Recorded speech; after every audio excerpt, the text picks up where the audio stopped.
ये बिस्तर पर लेटा है तब भी इसे नमाज का सवाब अदा कर दो। अब ये बिस्तर पर लेटा है तब भी इसे वक्त से पहले वजू करने का सवाब अदा फरमा दो। अब ये मस्जिद नहीं भी जा रहा है बीमारी के सबब से तब भी इसे मस्जिद जाने का सवाब अदा फरमा दो।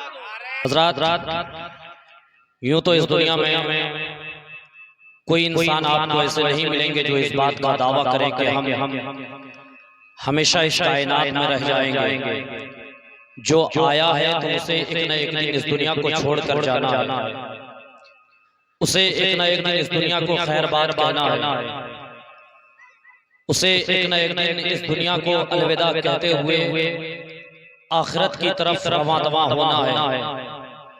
लेकिन कामयाब कौन इंसान है? अभी आप अल्लामा शमशीर आलम साहब क़िबला और इरफानी से समाअत कर रहे थे बड़े ही नासिहाना अंदाज में कि कामयाब वो है जो मोमिन है, कामयाब वो है जो कलमा गो है, कामयाब वो है जो ईमान वाला है। यकीनन कामयाब ईमान वाला है जबकि वो ईमान की सलामती के साथ इस दुनिया से रुखसत हो जाए, वरना हर कदम पर शैतान ईमान छीनने की कोशिश करता है, शैतान हमें दीन से दूर ले जाने की कोशिश करता है, शैतान हमें अल्लाह की इबादत से दूर ले जाने की कोशिश करता है। खुदाए ताला का कुरान कहता है लल्लज़ीना आमनू व अमिलुस सालिहात फलहुम अज्रुन गैरु ममनून, कि उस शख्स के लिए ऐसा अज्र है, ऐसा सवाब है जिन लोगों ने ईमान लाया और अमले सालेह किया, उन लोगों के लिए ऐसा अज्र है जो खत्म नहीं होगा, जो लामुतनाही है। बेहद अल्लाह रब्बुल इज्जत उसे सवाब अता फरमाता है, बेशक अल्लाह रब्बुल इज्जत उन्हें इतना अजर अता फरमाता है जो ना खत्म होने वाला हो। मैं पूछना चाहता हूँ आखिर वो कौन ऐसा अजर है जो खत्म ना होने वाला हो? आखिर वो कौन ऐसी नेकी है जो खत्म ना होने वाली हो? मैं आपको एक बात बताना चाहता हूँ। इस आयत मुकद्दसा की तफसीर में साहिब रूहुल बयान ने जब इस आयत की तफसीर फरमाई तो वहां पर दो बातों का जिक्र किया है। मैं चाहता हूं कि आप और से समाअत करें कि कौन लोग कामयाब हैं, कौन लोगों के लिए ऐसा अज्र है जो खत्म ना होने वाला हो, बेहद सवाब हो, लामुतनाही सवाब अता फरमाता हो। मैं कहता हूं हदीस पाक में आया है कि अल्लाह रब्बुल इज्जत को जवानी की इबादत बहुत महबूब है, जवानी की इबादत बहुत ज्यादा पसंद है।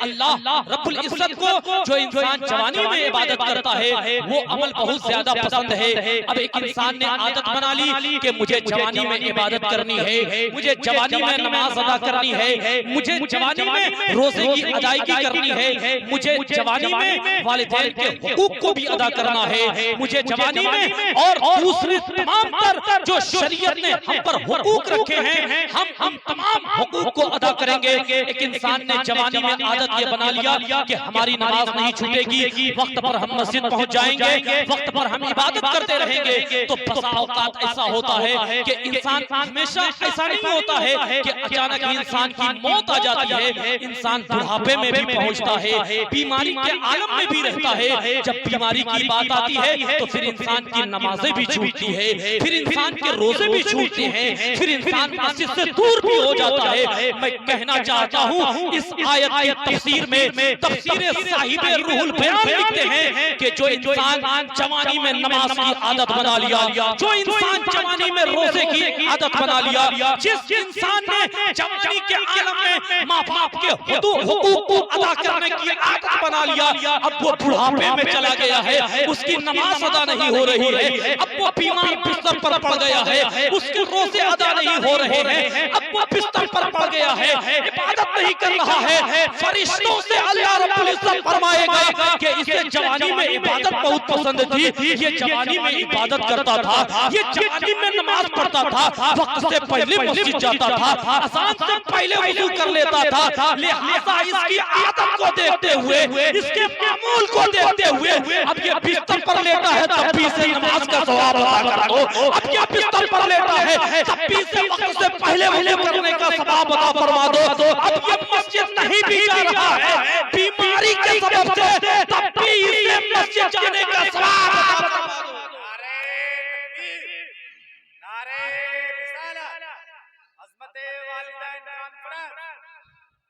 नमाज की पाबंदी कर लें, नमाज की पाबंदी कर लें, नमाज को दिल से लगा लें। आज हम जवानी में इबादत से दूर जा रहे हैं, आज हम जवानी में इबादतों से दूर जा रहे हैं, नमाज से दूर जा रहे हैं, वालिदैन की खिदमत से दूर जा रहे हैं। नमाज की पाबंदी हमारे साथ नहीं है, रोजे की पाबंदी हमारे जिस्म में ऐसा लगता है कि साकित हो गई है।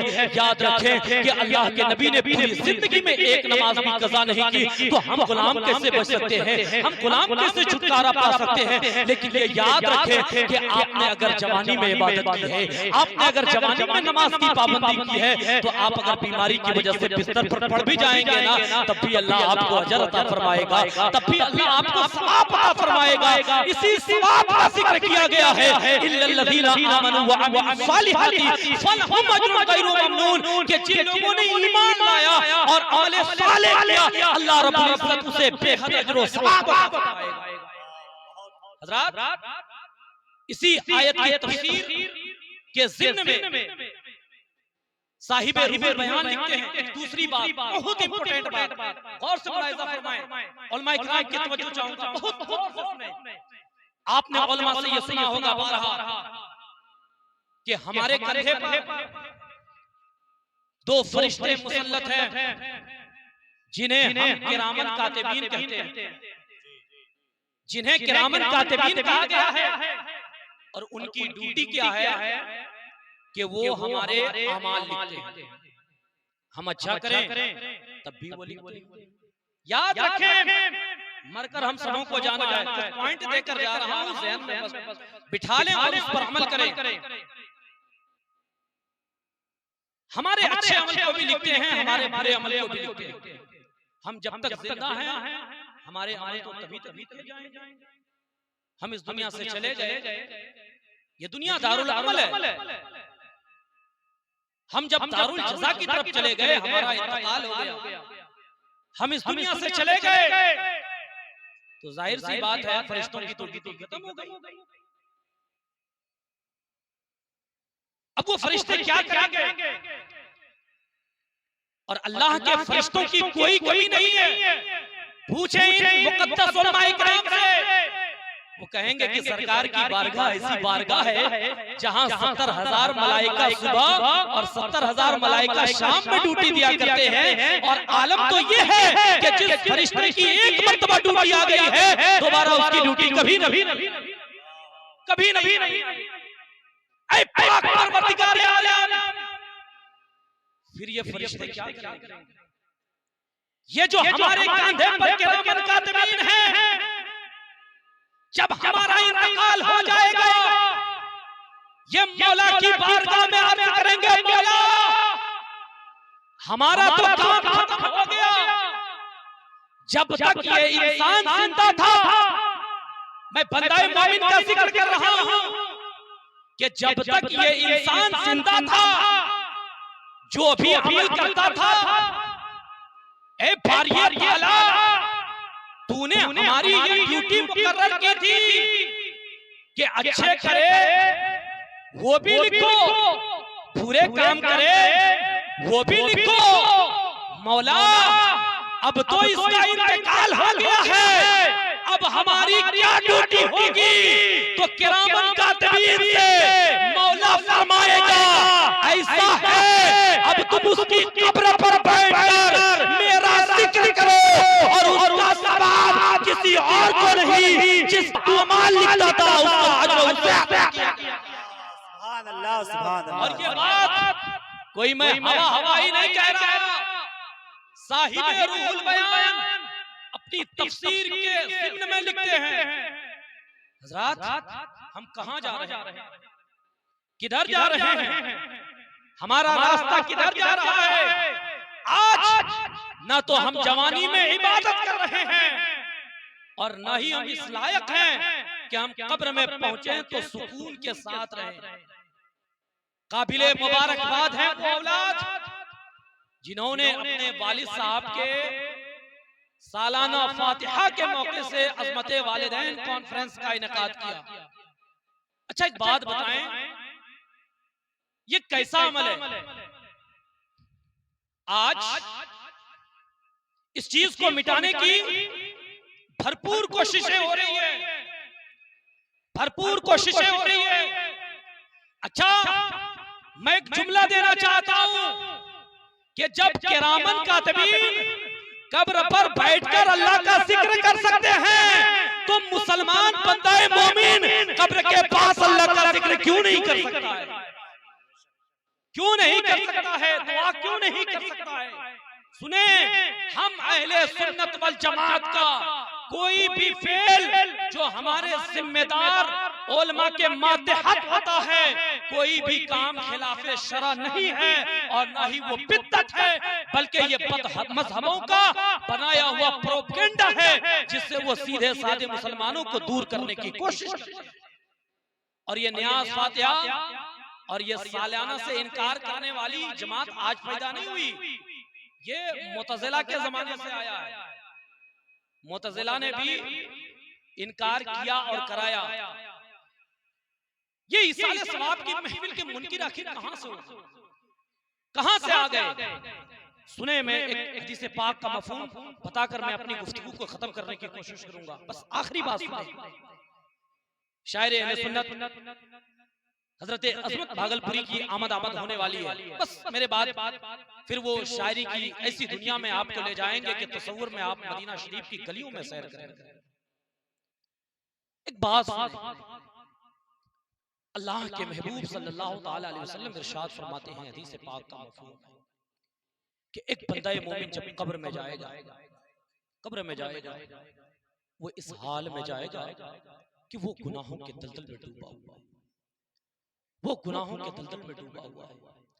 लेकिन जब वो उठाया जाएगा तो गोया इस तरह उठाया जाएगा कि आज ही मां के पेट से जन्म लिया।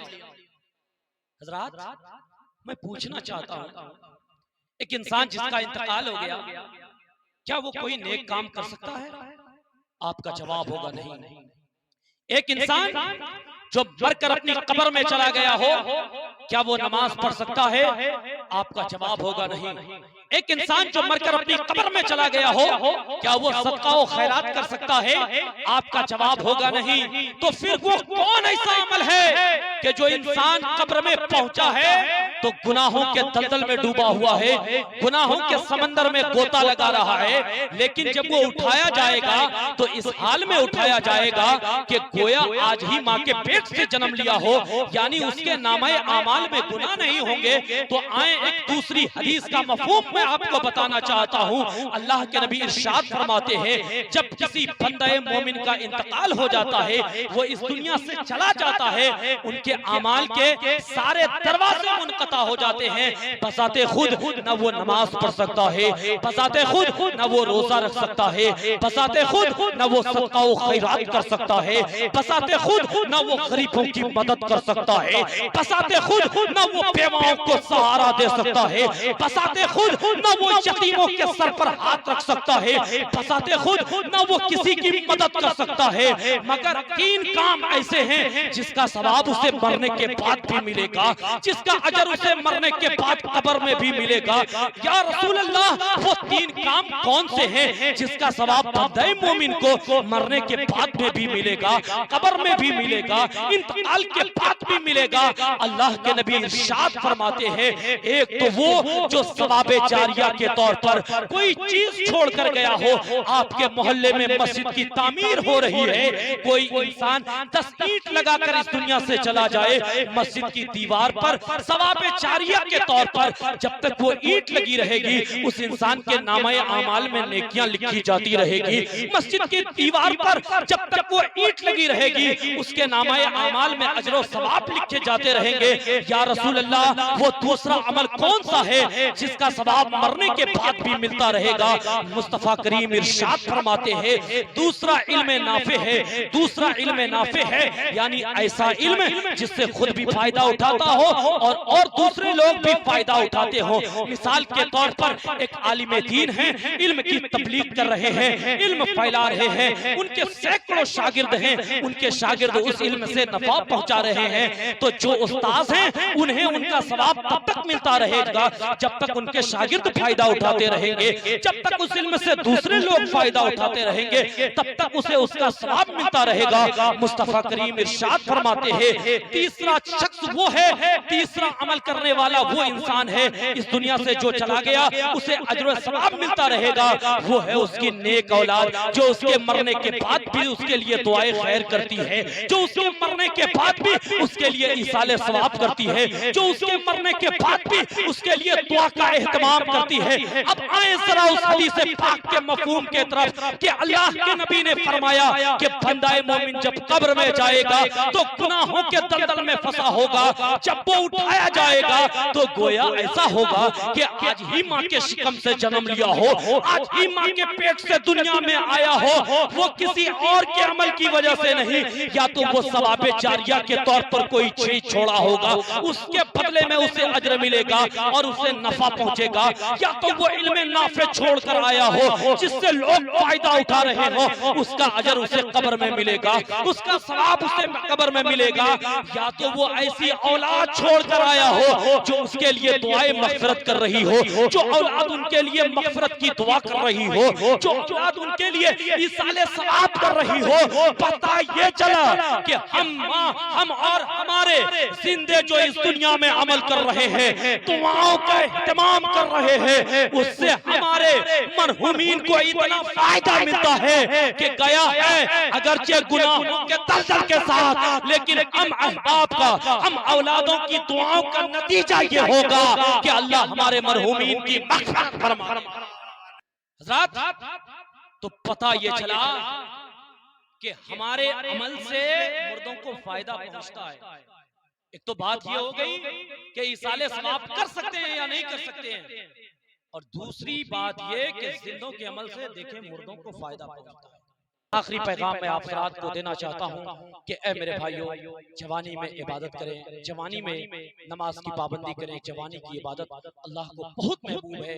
अगर आपने जवानी में नमाज की आदत डाल ली, आपने वक्त पर मस्जिद पहुँचने की आदत डाल ली ना, आप जब बीमार भी हो जाएंगे, बुढ़ापे को पहुँच भी जाएंगे, तब भी चूंकि अल्लाह अलीम व खबीर है, वो आपकी आदत को जानता है, वो जानता है कि उनकी वो मजबूरी है। पाक परवरदिगार आलम फरिश्तों से फरमाएगा कि देखो उनकी आदत थी ना नमाज पढ़ने जाने की। फरिश्ते तो कहेंगे कि मौला क्यों मैं इनके नामा अमाल में नेकियां लिख दूं जब इन्होंने नमाज नहीं पढ़ी।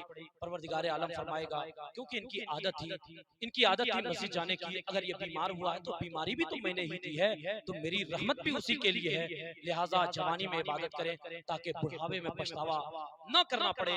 वालिदैन की खिदमत करें, माँ बाप की खिदमत में जहाँ तक हो सके सरे तस्लीम खम कर दें, तन मन धन जितना हो सके आप वालिदैन की खिदमत में लगे रहें। याद रखें दुनिया में सारे रिश्तेदार आपको दोबारा मिल सकते हैं, लेकिन माँ बाप ही एक ऐसे अनमोल दौलत का नाम है जो दुनिया में दोबारा कभी नहीं मिलते हैं। इसलिए अगर आपके वालिदैन जिंदा हैं, वालिदैन की खिदमत करें। वालिदैन अगर इस दुनिया से चले गए हों, उनके लिए दुआएं करें, इसाले सवाब करें, उनको सवाब पहुंचाया करें। माँ बाप की जिंदगी में खिदमत करें, नमाज की पाबंदी करें, उलमा इकराम की बारगाह से जुड़े रहें, दीन की बातें सीखते रहें। अल्लाह तबारक व तआला हम सबों को इहदिनस सिरातल मुस्तकीम पर चलने की तौफीक अता फरमाए। मेरे बोलने में जो भी कमियां पेशियां हुई हो, आप तमाम हज़रात को गवाह बनाकर तौबा करता हूँ। अस्तगफिरुल्लाह रब्बी मिन कुल्लि ज़ंबिन व अतूबु इलैहि व आखिरु दावाना अल्हम्दुलिल्लाहि रब्बिल आलमीन। अस्सलामु अलैकुम व रहमतुल्लाहि व बरकातुहू।